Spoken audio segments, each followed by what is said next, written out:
The forgotten library holds 5 books, 5 truths the world forgot. Rowan learned the first: silence heals what words destroy.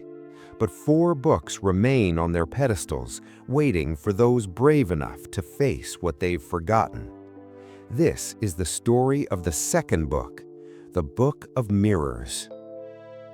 In the same prosperous kingdom where Rowan once served, there lived a woman named Iris. She was a magistrate, one of the king's appointed judges. Her courtroom was famous throughout the land for its fairness and her unwavering sense of justice. Iris never showed mercy where the law demanded punishment. She never wavered when delivering harsh verdicts. People called her the Iron Judge. Iris took pride in her reputation. She believed justice required a hard heart. Weakness has no place in a courtroom, she would say. Compassion clouds judgment.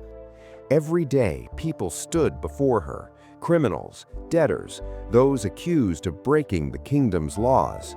And every day, Iris pronounced her verdicts without hesitation, without doubt. She condemned a servant for laziness when he failed to complete his master's impossible demands. She punished a merchant for dishonesty when he was caught selling watered-down wine. She sentenced a young mother for weakness when the woman couldn't control her rebellious son. Each time, Iris felt righteous. These people deserved their punishment. They had failed to live up to basic standards. They were flawed, and flaws must be corrected. What Iris never noticed was how much she hated in others the very things she refused to see in herself.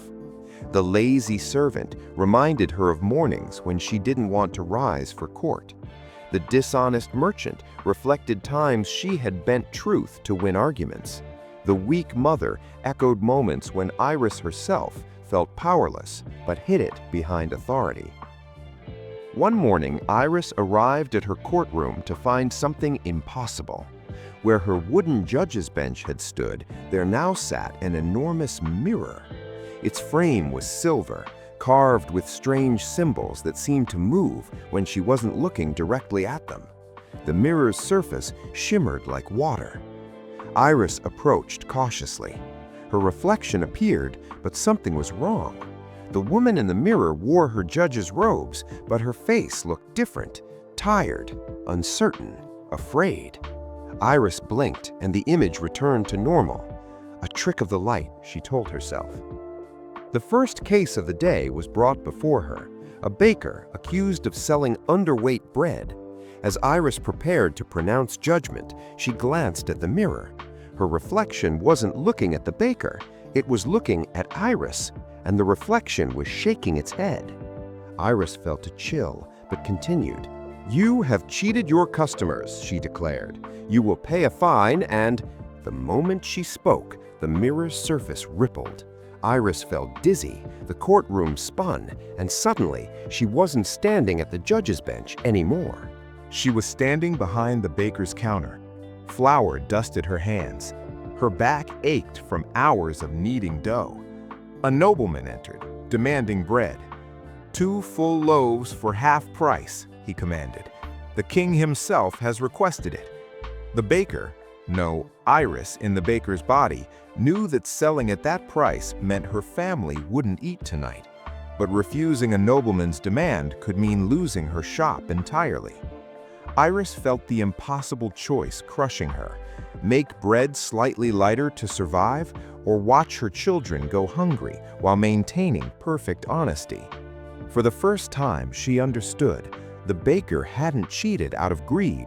She had compromised out of desperation. The vision ended. Iris gasped, back in her courtroom, staring at the mirror. The reflection smiled sadly. Then the mirror showed her another scene, this time from her own past. Iris, as a young woman, desperate for a judgeship, lying on her application about experience she didn't have, bending the truth, being dishonest, just like the baker. "No," Iris whispered, "that was different. I had good reasons." The mirror rippled again. Another accused person stood before her, a guard who had fallen asleep on duty. "Lazy and irresponsible," Iris began to say. The mirror pulled her in. She became the guard, a father of 4 working 3 jobs to feed his family. He hadn't slept in 48 hours. His eyes burned, his body begged for rest, and in one moment of human weakness, he closed his eyes, just for a moment. That's when the theft happened. That's when he was caught. Iris felt the exhaustion in every bone. This wasn't laziness. This was a man pushed beyond human limits. And as the guard, she remembered there were mornings when she arrived late to court because she had stayed up late drinking wine and didn't want to wake early. She condemned his tiredness while ignoring her own laziness. The visions continued, one after another. Each person she had judged harshly, each verdict delivered without mercy. The mirror forced her to live one day, sometimes 1 hour, in the life of every person she had condemned. She felt their circumstances, their impossible choices, their human weakness. And after each vision, the mirror showed her own moments doing the exact same thing, being lazy when no one was watching, being dishonest when it served her, being weak when pressure became too great. The things she judged most harshly in others were the things she did herself but refused to acknowledge. By midday, Iris collapsed in her chair, sobbing. "I'm a hypocrite," she said to the empty courtroom. "Every judgment I made, I was judging myself. Everything I couldn't forgive in others was what I couldn't face in my own heart." The mirror shimmered. A voice spoke, not from the mirror exactly, but from everywhere and nowhere. "Judgment is always a mirror. What you condemn in others reveals what you fear in yourself. What you cannot forgive shows what you cannot accept about your own nature. The harshest judges are always judging themselves." "But I thought I was righteous," Iris said, her voice breaking. "I thought I was upholding justice." "Justice," the voice said gently, "is seeing clearly. But you cannot see others clearly when you refuse to see yourself.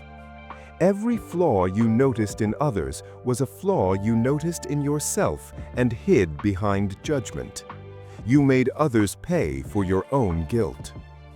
"What do I do now?" Iris asked. "How do I judge fairly when I know I'm as flawed as everyone who stands before me?" "Now you judge with compassion," the voice answered. "Now you understand that every person in your courtroom is fighting a battle you cannot see. Now you give mercy because you know you need mercy. Real justice isn't about being hard. It's about being human enough to remember that you are not separate from those you judge." Iris sat in silence for a long time. The mirror shimmered gently, showing her face as it truly was. Tired, flawed, uncertain, but finally honest. The next morning, the first case returned to her courtroom, the baker accused of selling underweight bread. Iris looked at the woman, really looked, and saw not a criminal, but a mother trying to survive impossible circumstances. "Case dismissed," Iris said quietly, "and I apologize for my previous harshness. I judged without understanding. That will not happen again." Word spread quickly that the Iron Judge had changed. Some praised her new mercy, others criticized her softness. But Iris no longer cared about reputation. She had seen her own reflection clearly for the first time, and that truth mattered more than anyone's opinion. Months later, as Iris walked home from the courthouse, she saw the impossible building again, the forgotten library. This time, the door was open. She walked inside and saw the 5 pedestals. The first was empty. Rowan's book, the Book of Silence, had vanished, but the second pedestal held a book bound in mirrors. As she approached, it began to glow. The librarian appeared from the shadows. Iris still couldn't see their face. "You have learned the second forgotten truth," the voice said. "You become what you judge. The mirror you hold up to others reflects yourself. Those who judge harshest are always judging their own reflection." The book's pages turned on their own, faster and faster, until the book vanished in a flash of light. Iris looked at her hand. Next to the closed mouth symbol Rowan had received, a new mark appeared, a small mirror. "Two truths learned," the librarian said. "Three remain. But know this, the next truth requires looking even deeper. It requires examining not just how you see others, but where you draw your strength. And that examination," the voice paused, "often reveals we've been drawing from the wrong well." The library began to fade. As Iris stood alone on the street, she understood something profound. She had spent years judging others to avoid seeing herself, but now the mirror was inside her. She couldn't unsee what she had learned. Every judgment she made would now carry the question, am I seeing them clearly, or am I seeing my own hidden shame? The second lesson was learned. 3 books remained, and somewhere in the fading library, the third pedestal began to glow, a book bound with roots and earth, waiting for someone who needed to learn where true strength lives. Thank you for reading The Book of Mirrors, Episode 2 of The Forgotten Library. If this story revealed something about your own judgments, please like this video and subscribe to Wise Man's Tales for the complete series. Share in the comments, what's one judgment you make of others that might actually be a mirror? Episode 3, The Book of Roots, continues the mystery. The librarian's identity grows clearer. The cost of truth grows steeper. 3 books remain. Remember, the harshest judge is always judging themselves.